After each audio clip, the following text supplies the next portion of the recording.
जैसे कि मैंने बताया है कि मैं लगभग 2500 किलोमीटर गाड़ी चलाकर आ चुका हूं दिल्ली से पुणे तक।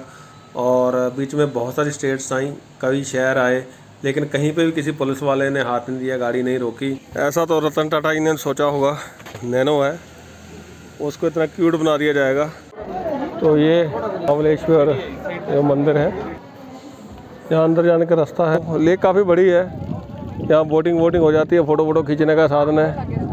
अब वो सबको, ये भाई साहब हैं, सबको जाने के लिए बोल रहे हैं, तो हमें भी जाना होगा। हेलो दोस्तों, कैसे हैं आप?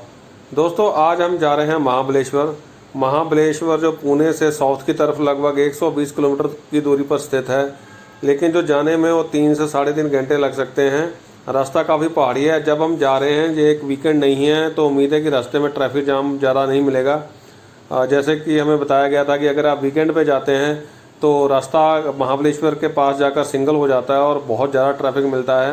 महाबलेश्वर जाते समय रास्ते में और भी काफ़ी अच्छी जगह आती हैं जिन पे घूमने जाया जा सकता है। खंडाला भी आता है, वो मेन रोड पे नहीं है, लगभग 2-3 किलोमीटर जो है हटके है। उसके बाद एक पंचगनी नाम की जगह आती है जिसको मुंबई वालों की मसूरी भी कहा जाता है, लेकिन हमारा जो टारगेट है वो सीधा महाबलेश्वर जाने का है। रास्ते में कहीं मन किया खाने पीने के लिए कहीं रुक जाएंगे, लेकिन जो है वो आगे महाबलेश्वर ही जाएंगे, वहाँ देखेंगे सब क्या है और आपको भी दिखाएंगे। सो उम्मीद है कि आप जो इस वीडियो के अंत तक बने रहेंगे। और साथ ही मैं ये गुजारिश करनी चाहूँगा कि अगर आप इस चैनल पर नए आए हैं या फिर इसको अभी तक सब्सक्राइब नहीं किया है तो चैनल को सब्सक्राइब जरूर कर लें। साथ में बेल आइकन बना है उसको प्रेस कर दें ताकि चैनल पर जब भी कोई ऐसी वीडियो अपलोड हो आपको उसकी सबसे पहले नोटिफिकेशन मिल जाए। दोस्तों, मैंने अपनी गाड़ी से NCR से लेकर पुणे तक ट्रैवल किया है। ये जो सफ़र है लगभग अभी तक 2500 किलोमीटर तक का हो चुका है और इसके रिलेटेड मैंने बहुत सारी वीडियोस इस चैनल पे अपलोड करी हैं जिनको आप जाकर देख सकते हैं। तो चलिए जी, अब महाबलेश्वर की तरफ जा रहे हैं। जो भी रास्ते का हाल है आपको साथ साथ में बताते रहेंगे।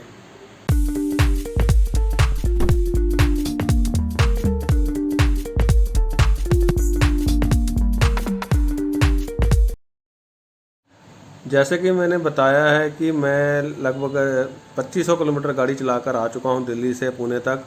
और बीच में बहुत सारी स्टेट्स आई, कई शहर आए, लेकिन कहीं पे भी किसी पुलिस वाले ने हाथ नहीं दिया, गाड़ी नहीं रोकी। लेकिन यहाँ पुणे से निकलते ही गाड़ी को रोक लिया गया। ज़्यादा कुछ नहीं किया, सिर्फ ड्राइविंग लाइसेंस देखकर छोड़ दिया गया।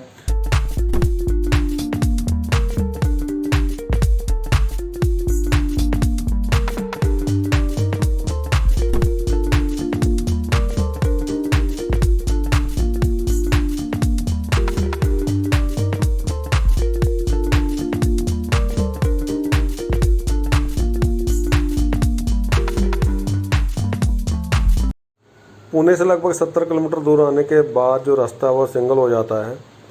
पीछे भी रास्ता काफ़ी घुमावदार था और अभी तक तो प्लेन ही है, ज़्यादा जो हिली एरिया नहीं आया है, लेकिन आगे आगे जो एरिया है वो ज़्यादा हिली होता जाएगा और रास्ता भी जो है और घुमावदार होता जाएगा।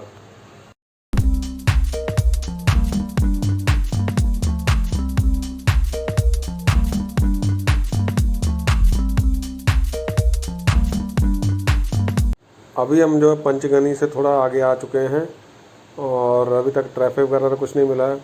अब प्लान बन रहा है कि रुका जाए और कुछ खाया जाए और फिर महाबलेश्वर की तरफ जाया जाए। एग्जैक्टली इस पॉइंट पर अभी मैं हूँ। ये महाबलेश्वर और पंचगनी के बीच का एरिया है, यहाँ पे एक रिजॉर्ट सा बना हुआ है, वहाँ खाने के लिए रुके हैं। इसके आगे फिर महाबलेश्वर के लिए आगे चलेंगे। तो यहाँ एक चीज़ है कि स्ट्रॉबेरी का खेती बहुत है। यहाँ पे एक कंपनी है जिसने लगभग अच्छा कब्जा कर रखा है स्ट्रॉबेरी के बिज़नेस पे। स्ट्रॉबेरी से रिलेटेड बहुत सारी आइटम्स यहाँ मिल जाती हैं, गमीज वगैरह, टॉफ़ी, वाइन और बियर वगैरह, बहुत कुछ है जो स्ट्रॉबेरी से बना हुआ। बहुत सारे प्रोडक्ट आपको यहाँ मिल जाते हैं। ये उनका जो ये गार्डन बना रखा है कंपनी ने, तो सब कुछ जो स्ट्रॉबेरी थीम के ऊपर ही बना हुआ है। ऐसा तो रतन टाटा जी ने सोचा होगा कि मेरी जो नैनो है उसको इतना क्यूट बना दिया जाएगा स्ट्रॉबेरी थीम में जो है पेंट करके। ये भी कुछ बना रखा है फ़ोटो खींचने के लिए, कटआउट्स जो रहते हैं। कंपनी की एडवर्टाइजमेंट भी है और अपने प्रोडक्ट्स का भी एक तरह से नुमाइश है यहाँ पे। ये लोटस अच्छा बना रखा है। ये बाथरूम में क्या इंस्ट्रक्शन दे रखी हैं, यूरिनल के ऊपर लिखा हुआ है। ये यहाँ से बाहर का व्यू, लोग अपने खाने का लुत्फ़ उठाते हुए, जहाँ पे काफ़ी कुछ जो है वो स्ट्रॉबेरी प्रोडक्ट्स मिलते हैं। तो दोस्तों यहाँ कुछ खाने पीने के बाद हम निकल चुके हैं महाबलेश्वर की तरफ, और काफ़ी ज़्यादा बारिश हो रही है, बीच बीच में कम हो जाती है, ज़्यादा हो जाती है। मौसम काफ़ी बढ़िया हो रखा है, ड्राइव करने का अपने मज़ा आ रहा है।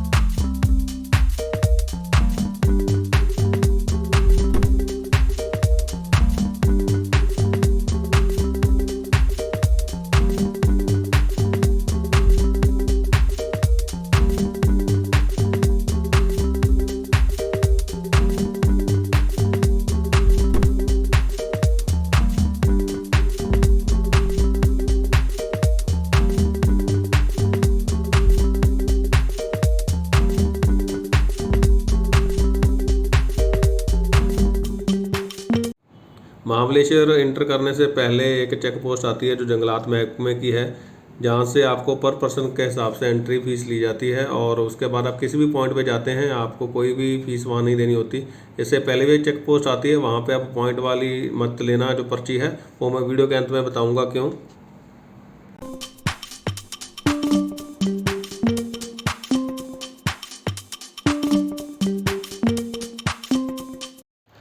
तो जी अभी हम हैं महाबलेश्वर गांव में, तो इनका पंचायत का दफ्तर है। यहाँ से पैदल चलकर मंदिर की तरफ जाएंगे।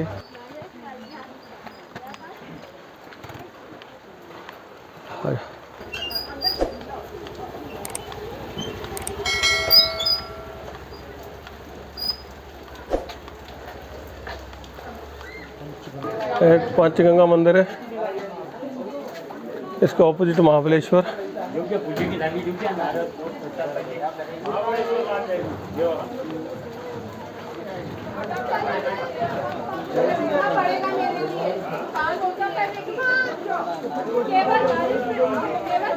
चलो जी अभी दूसरी तरफ महाबलेश्वर का जो मुख्य मंदिर है उस तरफ जा रहे हैं। आज तो वर्किंग डे होने की वजह से यहाँ पे इतनी भीड़ नहीं है। जैसे बताया जाता है कि वीकेंड पे यहाँ पे बहुत ज़्यादा भीड़ रहती है, और जो रास्ता है उस पर भी बहुत भीड़ रहती है, गाड़ियाँ रहती हैं, कई बार लोग जहाँ तक पहुँच भी नहीं पाते। ये देखिए स्पेशल चीज़, ये स्प्रिंग पोटैटोज़। ये कंसेप्ट थाईलैंड मलेशिया में काफ़ी वहाँ पे चलता है। स्प्रिंग पोटैटो स्पेशल मशीन में आलू को डालकर गोल गोल चिप्स बनाकर फिर उसको फ्राई किया जाता है। अमेज़न पे मशीन मिल जाती है जिसके इस्तेमाल करके आप आलू को इस तरह से बना सकते हैं। तो ये महाबलेश्वर जो मंदिर है उनका प्रवेश द्वार। यहाँ अंदर जाने का रास्ता है, और वीडियोग्राफी मना है। वीडियोग्राफी मना होने की वजह से हम इससे आगे जो है वीडियोग्राफी नहीं करेंगे। तो ये पॉइंट्स हैं जिन पे जा सकते हैं, आप इनको एक एक करके एक्सप्लोर करेंगे जितने भी हो सकते हैं आज। अभी हम जा रहे हैं यहाँ पे जो व्यू पॉइंट्स बने हुए हैं, एथुर सीट करके है कुछ, एलिफेंट पॉइंट है, एक मंकी पॉइंट है। वो तीनों रास्ते में एक ही रास्ते में आ जाते हैं।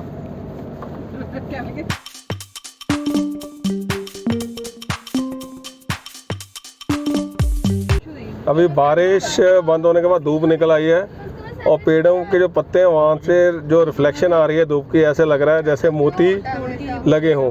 आप भी देख सकते हैं, बहुत ही बढ़िया लग रहा है। छोटे छोटे LED लगे हों, इस तरह से जो पेड़ों के पत्ते हैं वो चमक रहे हैं। जो इस पॉइंट का नाम है आर्थर सीट पॉइंट है। इस पॉइंट को जो है क्वीन ऑफ द पॉइंट्स भी बोला जाता है, जैसे नीचे लिखा गया है। बाकी अंदर चल के देखते हैं।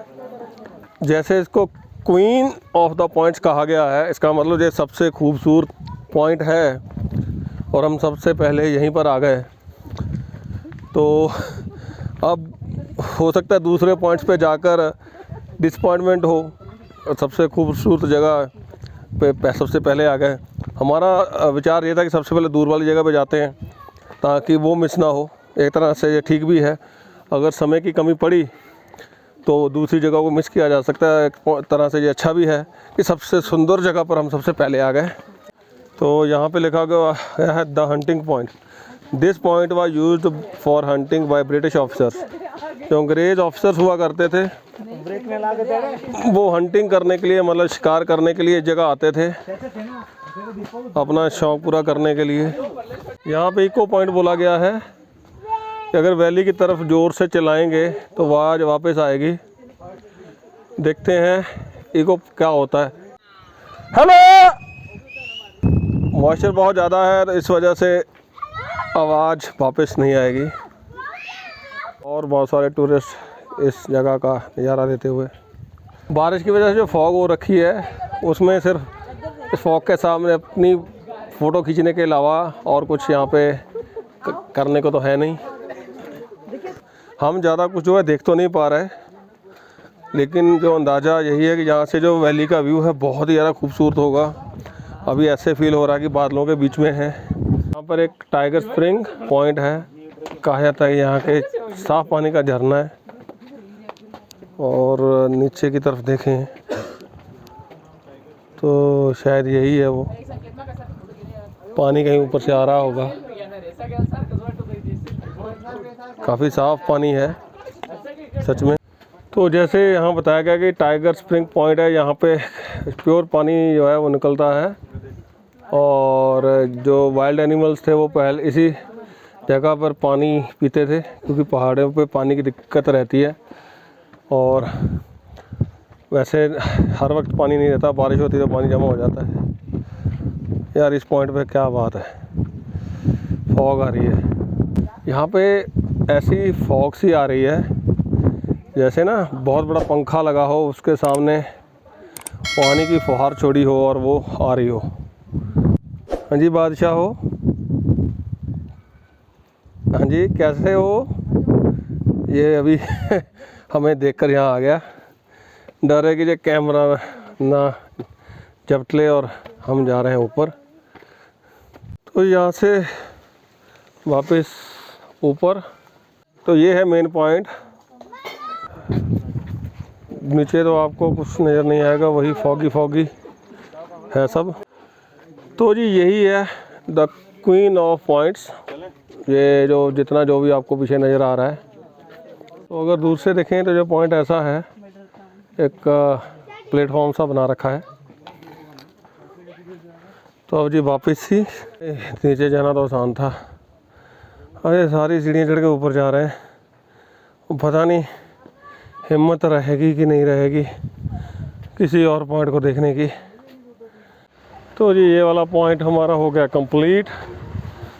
और गाड़ी में बैठकर सोचते हैं अगले वाले पॉइंट का क्या करना है। तो जी जहाँ पे मैं मैप देखने की कोशिश कर रहा था वो नेटवर्क जो इतना अच्छा नहीं है, तो थोड़ा आगे जाके मैप लगा लेंगे, लेकिन वापस जाने का रास्ता तो वही है, वहीं से वापस जा रहे हैं। समूह मत से यही फैसला हुआ कि बाकी के जो पॉइंट है वो छोड़ दिए जाएं और लेक वाले पे जाया जाए। दोस्तों ऐसा अक्सर होता है कि जब फॉग होती है तो हम ये पार्किंग इंडिकेटर चला लेते हैं। जैसे सामने देखिए गाड़ी ने चला रखे हैं।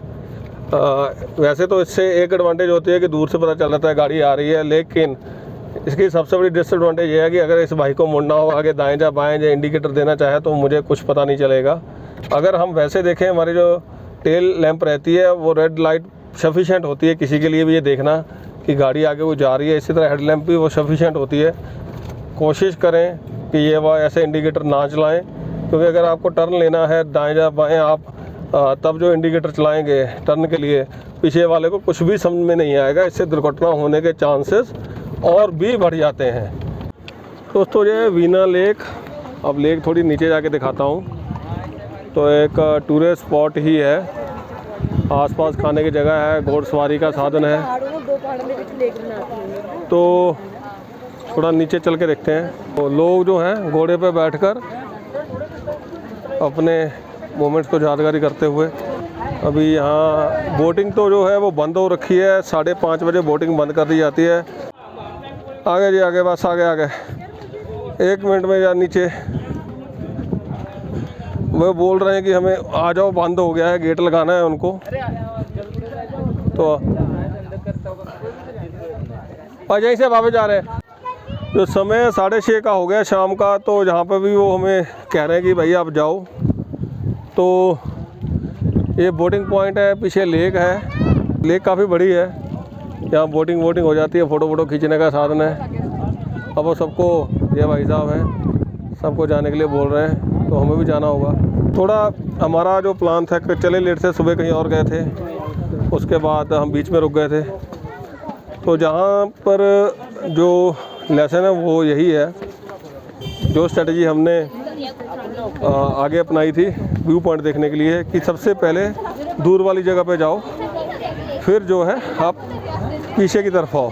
तो दोस्तों, इस तरह से हमारा जो महाबलेश्वर वाला ट्रिप था उसकी अब समाप्ति है, हम वापस जा रहे हैं। तो यहाँ पे कुछ लर्निंग्स हैं, कुछ एक्सपीरियंसेस हैं। एक चीज़ जो आप ख़ास ध्यान दें, अगर इस तरफ आएँ तो जहाँ लास्ट हम रुके थे लेक, उससे पहले एक चेक पोस्ट आती है। उन्होंने हमें हमसे पैसे मांगे, एंट्री के भी मांगे, प्लस उन्होंने कहा कि पर हेड जो है कॉस्ट होगी, और कुछ उन्होंने बताया। और फिर हमने बात करी कि हमें कुछ वो सही सा नहीं लगा, और जब बात करने पता चला कि उसमें वो टोटल हमें बता रहे थे कुछ पॉइंट देखने के लिए ऊपर, उसकी एंट्री वो कह रहे थे फ्री है।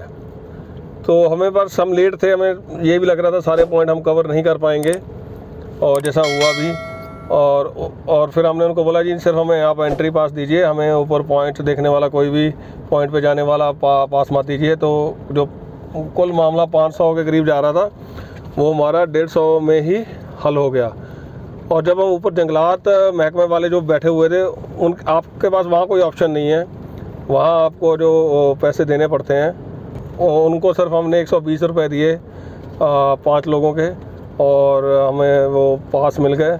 वैसे कोई नहीं पूछता है ऊपर आपके पास है या नहीं है, आप नेगोशिएट करके जितने का लेना चाहे ले सकते हैं। ऊपर जाके आप पॉइंट देखते हैं, महाबलेश्वर मंदिर के पास और टाउन के पास वही सारे पॉइंट्स हैं, वो आपके जंगलात महकमे वाली जो पास है उसमें कवर हो जाते हैं। नीचे से जो है व्यू पॉइंट के कोई पास लेने की ज़रूरत नहीं है। तो जी इस तरह से हमारा ये ट्रिप जो है वो अब अपने अंतिम पड़ाव में है, हम वापस जा रहे हैं। तो हम इस वीडियो को भी यहीं पे ख़त्म करते हैं। आपका बहुत बहुत धन्यवाद।